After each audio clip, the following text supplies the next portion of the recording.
Good morning everyone. ಇಂದು ನಾವು unit first ಇದರಲ್ಲಿ ರೂರಲ್ ಕಮ್ಯುನಿಟಿ ಈ ಚಾಪ್ಟ್ರಲ್ಲಿ ಈ ಒಂದು ಸಬ್ಜೆಕ್ಟಲ್ಲಿ ರೂರಲ್ ಸೆಟಲ್ಮೆಂಟ್ ಈ ವಿಷಯವನ್ನು ನಾವು ಡಿಸ್ಕಸ್ ಮಾಡೋಣ. We shall discuss to a rural settlement in India, general classification and classification by different scholars. ಸಾಮಾನ್ಯವಾಗಿ ಹೇಗೆ ವರ್ಗೀಕರಣವನ್ನು ಭಾರತದ ಗ್ರಾಮೀಣ ಸಮುದಾಯವನ್ನು ಮಾಡಿದ್ದಾರೆ ಅನ್ನುವಂಥದ್ರ ಬಗ್ಗೆ ಮತ್ತು ಬೇರೆ ಬೇರೆ ಸಮಾಜ ವಿಜ್ಞಾನಿಗಳು ಏನು ಹೇಳಿದ್ದಾರೆ ಅನ್ನುವಂಥದ್ರ ಬಗ್ಗೆ ನೋಡೋಣ. ಅಂದರೆ ಇಲ್ಲಿ rural settlement are an important aspect of settlement and human geography because they show the complex relationship of human occupance and space. ಈ ಜನಸಮುದಾಯ, ಗ್ರಾಮೀಣ ಜನಸಮುದಾಯ ಅವರ ವೃತ್ತಿ ಮತ್ತು ಸಂಬಂಧಗಳಲ್ಲಿ ಒಂದು ಸಂಕೀರ್ಣತೆಯನ್ನು ಗ್ರಾಮೀಣ ಸಮುದಾಯಗಳಲ್ಲಿ ನಾವು ಕಾಣ್ತೇವೆ ಅನ್ನುವಂಥದ್ದು. In the environment what the settled in India in the different kinds of villages, so the framework of the arrangement of rural settlements is geographical entity and the dwelling and their interrelationship ಇದೆ ಅನ್ನುವಂಥದ್ದನ್ನು ನಾವು ನೋಡ್ತೀವಿ.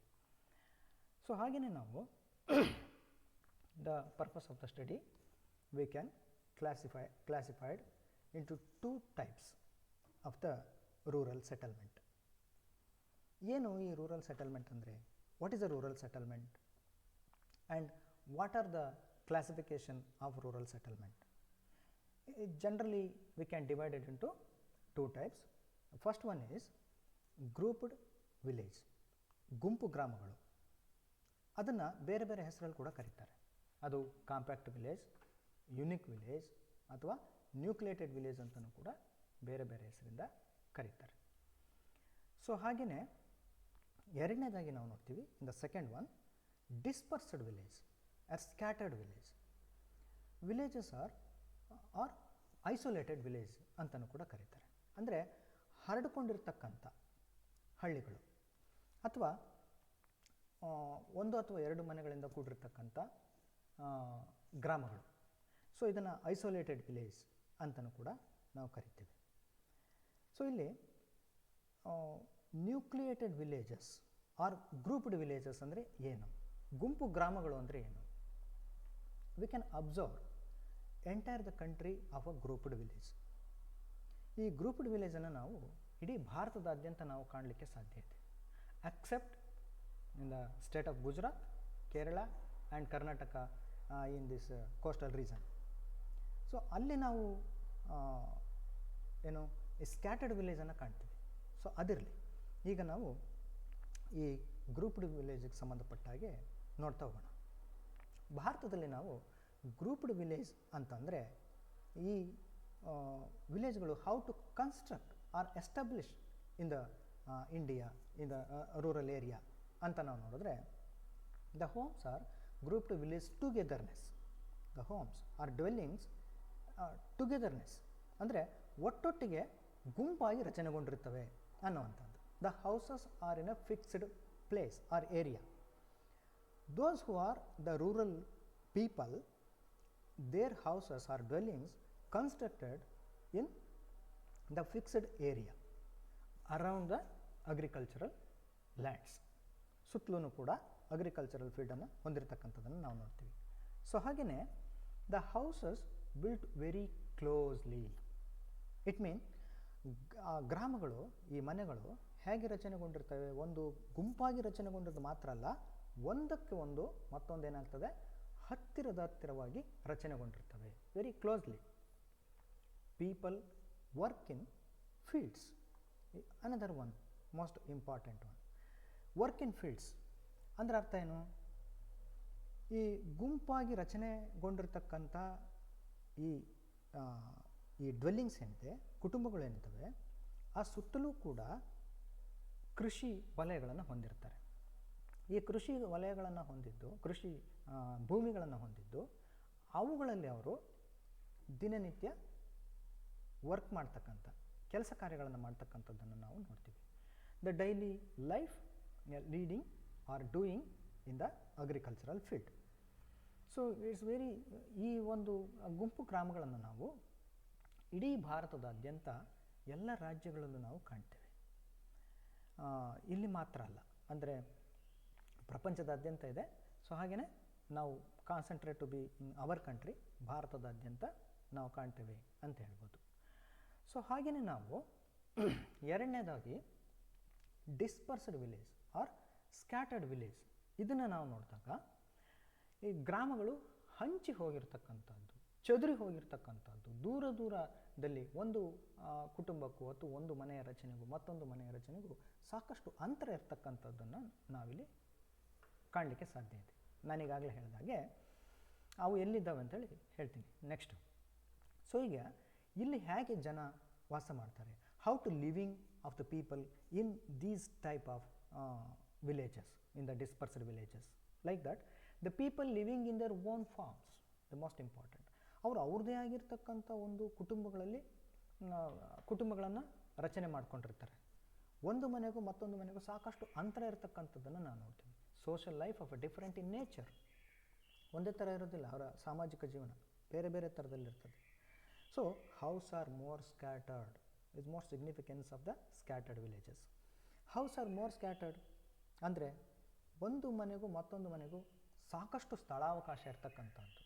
ನಾವು ಈ coastal ಏರಿಯಾದಲ್ಲಿ ನಾವು ಅದನ್ನು ನೋಡಿದ್ರೆ, ಈ ಗುಜರಾತು, ಕರ್ನಾಟಕದ ಈ ಒಂದು ಉತ್ತರ ಕನ್ನಡ, ಉಡುಪಿ, ಮಂಗಳೂರು ಈ ಜಿಲ್ಲೆಗಳಲ್ಲಿ ಮತ್ತು ಕೇರಳದ ಜಿಲ್ಲೆಗಳಲ್ಲಿ ನೋಡಿದ್ರೆ ಈ ಥರದ ಪ್ರತ್ಯೇಕವಾಗಿ ತಮ್ಮದೇ ಆದಂತಹ ಕುಟುಂಬಗಳಿಗೆ separate compounds, separate farm street ಟೈಪಲ್ಲಿ ಮಾಡ್ಕೊಂಡಿರ್ತಕ್ಕಂಥದ್ದನ್ನು ನಾವು ನೋಡ್ತೀವಿ.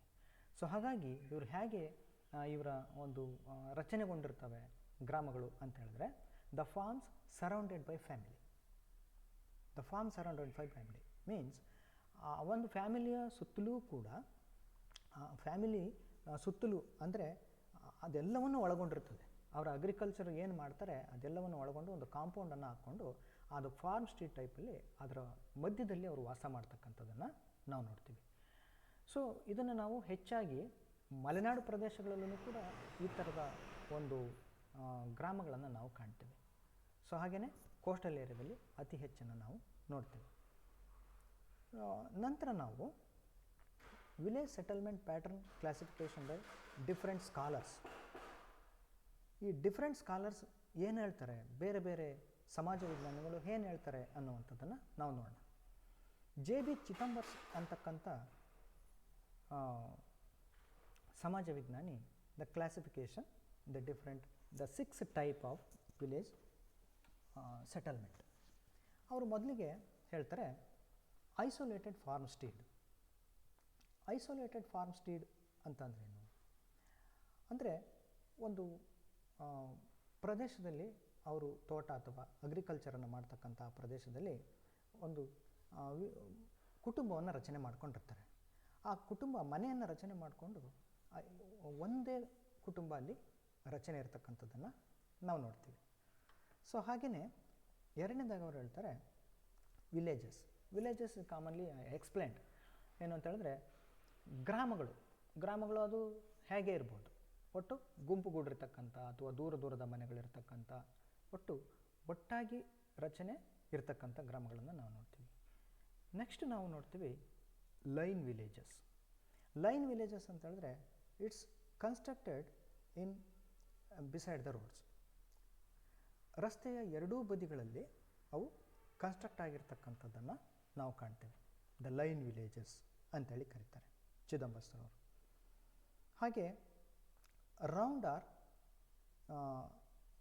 Circular villages. ಗ್ರಾಮಗಳು ಒಂದೇ ಥರ ಇರೋದಿಲ್ಲ, ಒಂದು ಸರ್ಕಲ್ ಆಕಾರದಲ್ಲಿ ರೌಂಡ್ ಶೇಪಲ್ಲಿ ಇರತಕ್ಕಂಥ ವೃತ್ತಾಕಾರದ ರೀತಿಯಲ್ಲಿ ಇರ್ತಕ್ಕಂಥದ್ದನ್ನು ನಾವು ನೋಡ್ತೇವೆ. We can see the circle type. So ಹಾಗೆ fourth one is cross road or market center settlement in villages. ಈ cross road or market center means where is establish the market place, the business centers in that place are establish or constructed of the dwellings. ಆ ಒಂದು ಪ್ರದೇಶದಲ್ಲಿ ರಚನೆ ಆಗಿರ್ತಕ್ಕಂಥವು. ನಿಮಗೆ ಈಗಾಗಲೇ ಗೊತ್ತಿದೆ ಏನು, market ಪ್ಲೇಸಲ್ಲಿ ಹೇಗೆ ಕುಟುಂಬಗಳು ರಚನೆ ಆಗಿರ್ತವೆ. ಅಲ್ಲಿ different kinds of one places are reserve to business, another one is family livings, ವಾಸ ಮಾಡೋದಕ್ಕೆ ಮಾಡ್ಕೊಂಡಿರ್ತಕ್ಕಂಥದ್ದನ್ನು, ಮತ್ತೊಂದು ಕಾಂಪ್ಲೆಕ್ಸ್ ಮಾಡ್ಕೊಂಡಿರ್ತಕ್ಕಂಥದ್ದನ್ನು, ಮೇಲ್ಗಡೆ ವಾಸ ಮಾಡ್ತಕ್ಕಂಥದ್ದು, ಕೆಳಗಡೆ ಕಾಂಪ್ಲೆಕ್ಸ್ ಮಾಡ್ತಕ್ಕಂಥದ್ದು, ರಸ್ತೆಯ ಮುಂಭಾಗದಲ್ಲಿ ವ್ಯಾಪಾರಕ್ಕೆ ಬಿಟ್ಕೊಳ್ಳೋದು, ಹಿಂಬದಿಯಲ್ಲಿ in beside they are living of the dwellings. So like that the different kinds of settlement in the cross road or market centered ಅಂತೇಳಿ ಚಿದಂಬರಸ್ ಅವರು ಕ್ಲಾಸಿಫಿಕೇಶನ್ ಮಾಡಿದ್ದಾರೆ. ಸೊ ನಂತರ hamlets. Hamlets means nothing but the lack of basic facilities or infrastructure facilities. Complete ಏನಾಗಿರ್ತದೆ ಇಲ್ಲಿ ಅಂತ ಹೇಳಿದ್ರೆ ಯಾವುದೇ ರೀತಿಯ ಅನುಕೂಲಗಳು ಇಲ್ಲಿರೋದಿಲ್ಲ, ಯಾವುದೇ ರೀತಿಯ ಸಂಪರ್ಕ ಇಲ್ಲಿರೋದಿಲ್ಲ. ಮಾನವ ನಾಗರಿಕ ಸಮುದಾಯಕ್ಕೆ ಬೇಕಾಗಿರ್ತಕ್ಕಂಥ ಸಂಪರ್ಕ, what are the essential needs the completely lack of. It's called a Hamlet place, Hamlet villages ಅಂತೇಳಿ ನಾವು ಕರಿತೇವೆ. ಭಾರತದಲ್ಲಿ ಇವತ್ತಿಗೂ ಕೂಡ ನಾರ್ತ್ ಈಸ್ಟರ್ನ್ ಸ್ಟೇಟಿಗೆ ನಾವು ಹೋದರೆ ಅಸ್ಸಾಂ, ಮಣಿಪುರ್, ಮೇಘಾಲಯ ಈ ರಾಜ್ಯಗಳಲ್ಲಿ ಈ ಥರದ ಹ್ಯಾಮ್ಲೆಟ್ಸ್ ಗ್ರಾಮ ಇರ್ತಕ್ಕಂಥದ್ದನ್ನು ನಾವು ಸಾಕಷ್ಟು ಗ್ರಾಮಗಳನ್ನು ನಾವು ಕಾಣ್ಬೋದು. ಸೊ ಹಾಗೆಯೇ the other types of villages. Other types of villages ಅಂತ ಹೇಳಿದ್ರೆ ಚಿದಂಬರಸ್ ಅವರು ಏನು ಹೇಳ್ತಾರೆ ಅಂತ ಹೇಳಿದ್ರೆ ಇನ್ನೂ ಬೇರೆ ಬೇರೆ ರೀತಿಯ, ಈಗ ವೃತ್ತಾಕಾರದ್ದಿರ್ಬೋದು, ಕ್ರಾಸ್ ಟೈಪ್ ಇರ್ಬೋದು, ಅಥವಾ ಲೈನ್ ವಿಲೇಜಸ್ ಇರ್ಬೋದು, ಸಿಂಗಲ್ ಫಾರ್ಮ್ ಸ್ಟ್ರೀಟ್ಸ್ ಟೈಪ್ ಇರ್ಬೋದು, ಮತ್ತು ಅಲ್ಲಲ್ಲೇ ಚದುರಿದಂತಹ ರೀತಿಯಲ್ಲಿ ಇರ್ತಕ್ಕಂಥವು ಇರ್ಬೋದು, ಏನು ಟ್ರಯಾಂಗಲ್ ಶೇಪ್ ಇರುತ್ತೆ. ಶೇಪ್ಸ್ ಆರ್ ಡಿಫ್ರೆಂಟ್, ಬೇರೆ ಬೇರೆ ಶೇಪಲ್ಲಿ ಇರ್ತಕ್ಕಂಥದ್ದನ್ನು ಕೂಡ ಅವರು ಹೇಳ್ತಾ ಹೋಗ್ತಾರೆ. ಸೊ ಅದನ್ನು ಅವರು ಅದರ್ ಟೈಪ್ಸ್ ಆಫ್ ವಿಲೇಜಸ್ ಅಂಥೇಳಿ ಹೇಳಿದ್ದಾರೆ. ಸೊ ಹೀಗೆ ಜೆ ಬಿ ಚಿದಂಬರಸರವರು ತಮ್ಮದೇ ಆದಂತಹ ಡಿಫ್ರೆಂಟ್ ಕೈಂಡ್ಸ್ ಆಫ್ ವಿಲೇಜಸ್ ಕ್ಲಾಸಿಫಿಕೇಷನನ್ನು ನಾವು, ಸೆಟಲ್ಮೆಂಟನ್ನು ನಾವಿಲ್ಲಿ ಕಾಣ್ಬೋದು. ಸೊ ಇಲ್ಲಿ ನಾವು ಈ ವಿಲೇಜ್ ಸೆಟಲ್ಮೆಂಟಿಗೆ ಸಂಬಂಧಪಟ್ಟಾಗೆ ಕನ್ಕ್ಲೂಷನಿಗೆ ಬರೋದಾದರೆ, ಭಾರತದಲ್ಲಿ ಈ ಒಂದು ಗ್ರಾಮೀಣ ಸಮುದಾಯಗಳು ಹೇಗೆ ಅಸ್ತಿತ್ವದಲ್ಲಿದ್ದಾವೆ, ಹೇಗೆ ಅವು ತಮ್ಮ ರಚನೆಯನ್ನು ಒಳಗೊಂಡಿದ್ದಾವೆ ಅನ್ನೋದನ್ನು ನಾವು ಅರ್ಥ ಮಾಡಿಕೊಂಡ್ರೆ ಭಾರತದ ಅವರ ಜೀವನ ವ್ಯವಸ್ಥೆಗಳು, ಅವರ ಸಾಂಸ್ಕೃತಿಕ ವ್ಯವಸ್ಥೆಗಳು, ಅವರ ಉದ್ಯೋಗ, ಅವರ ಒಂದು ಜೀವನ ಪ್ರಕ್ರಮ, ಇವುಗಳನ್ನು ನಾವು ಅರ್ಥ ಮಾಡ್ಕೊಳ್ಬೋದು. ಅದರಿಂದ ಅವರ ಸಮಸ್ಯೆಗಳನ್ನು ನಾವು ಅರ್ಥ ಮಾಡ್ಕೊಳ್ಬೋದು. ಅವುಗಳನ್ನು ಅರ್ಥ ಮಾಡಿಕೊಂಡು ಆ ಸಮಸ್ಯೆಗಳಿಗೆ ಬೇಕಾಗಿರತಕ್ಕಂತಹ ಪರಿಹಾರಗಳನ್ನು, ಬೇಕಾಗಿರುವಂತಹ ಯೋಜನೆಗಳನ್ನು ಅಥವಾ ಸಲಹೆ ಸೂಚನೆಗಳನ್ನು ಕೊಡೋದಕ್ಕೆ ಇದರಿಂದ ಸಾಧ್ಯ ಆಗ್ತದೆ. ಅದಕ್ಕೆ ನಾವು ಈ ಒಂದು ವಿಲೇಜ್ ಸ್ಟಡೀಸನ್ನು ನಾವು ಅಧ್ಯಯನ ಮಾಡಬೇಕು.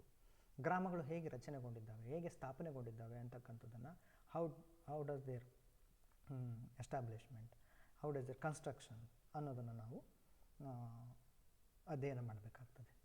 ಸೊ ಹಾಗೆ ನಾವು ನೋಡೋದಾದರೆ ನೆಕ್ಸ್ಟ್ ನಾವಿಲ್ಲಿ ಕ್ವಶನ್ ಬ್ಯಾಂಕನ್ನು ನೋಡ್ತೀವಿ. ನಾನು 4 ಕ್ವಶನ್ಸನ್ನು ಇದರಲ್ಲಿ ರೈಸ್ ಮಾಡಿದ್ದೀನಿ, ಅದನ್ನು ನೀವು ನೋಡ್ಕೊಳ್ಳಿ. ಹಾಗೆ ಏನು ಮಲ್ಟಿಪಲ್ ಚಾಯ್ಸ್ ಕ್ವಶನ್ ಕೂಡ ಇಲ್ಲಿ ಇದೆ. ಅದರ ಜೊತೆಗೆ ನಾವಿಲ್ಲಿ ನೋಡ್ತೇವೆ ದ ರೆಫರೆನ್ಸ್, ಯಾವ್ಯಾವ ಪುಸ್ತಕಗಳನ್ನು ನಾವಿಲ್ಲಿ ಅಧ್ಯಯನ ಮಾಡಬೇಕು. ಈ ಒಂದು ಇನ್ನೂ ಹೆಚ್ಚಿನ ವಿಷಯವನ್ನು ತಿಳ್ಕೊಬೇಕಾದ್ರೆ ನಾವು ಯಾವುದನ್ನು ಅಧ್ಯಯನ ಮಾಡಬೇಕು ಅನ್ನೋದನ್ನು ಕೂಡ ಇಲ್ಲಿ ರೆಫರ್ ಮಾಡಿದ್ದೀನಿ, ಹಾಕಿದ್ದೀನಿ ನಾನು. ಅದರಲ್ಲಿ ನಾನು ಯುನಿಕ್ ಪಬ್ಲಿಕೇಶನ್ಸ್ ನ್ಯೂ ಡೆಲ್ಲಿ ಒಂದು ಹಾಕಿದ್ದೀನಿ, ಚೋಪ್ರಾ ಅವರು ಬರೆದಿರ್ತಕ್ಕಂಥದ್ದು. ಹಾಗೆಯೇ ಚಾನಾ ಶಂಕರ್ ಅವರವರು ಸಮಾಜ ವಿಜ್ಞಾನಕ್ಕೆ ಫೇಮಸ್ ಆಗಿರ್ತಕ್ಕಂಥ ಕೊಡುಗೆಯನ್ನು ಕೊಟ್ಟಿರ್ತಕ್ಕಂಥವ್ರು ಕನ್ನಡದಲ್ಲಿ. Is lot of source in Kannada and English also. ಅವ್ರದ್ದು ಪ್ರಿನ್ಸಿಪಲ್ಸ್ ಆಫ್ ಸೋಷಾಲಜಿ ಅದನ್ನು ನಾವು ನೋಡ್ತೀವಿ, ಅದರಲ್ಲಿ ಕೂಡ ಸಿಗ್ತದೆ. ಹಾಗೆಯೇ next Ram Ahuja the social problem in India, ಅದರಲ್ಲಿ ನಾವು ರೂರಲ್ ಸ್ಟಡೀಸನ್ನು ನೋಡ್ಬೋದು. ಹಾಗೆ ಭೈರಪ್ಪ ಸಮಗ್ರ ಗ್ರಾಮೀಣ ಸಮಾಜ, ಸೊ ಇವರು ಈ ಗ್ರಂಥದಲ್ಲೂ ಕೂಡ ನಾವು ನೋಡ್ಬೋದು. ಹಾಗೆ ಎ ಆರ್ ದೇಸಾಯಿ ಅವರ rural sociology in India is most important and significance one. So ಅವರ ಒಂದು ಗ್ರಂಥದಲ್ಲೂ ಕೂಡ ಸಾಕಷ್ಟು ಗ್ರಾಮೀಣ ಪ್ರದೇಶದ ಬಗ್ಗೆ ಇರತಕ್ಕಂಥ ವಿಷಯಗಳನ್ನು ನಾವು ಅಧ್ಯಯನ ಮಾಡ್ಬೋದು. Thank you at all.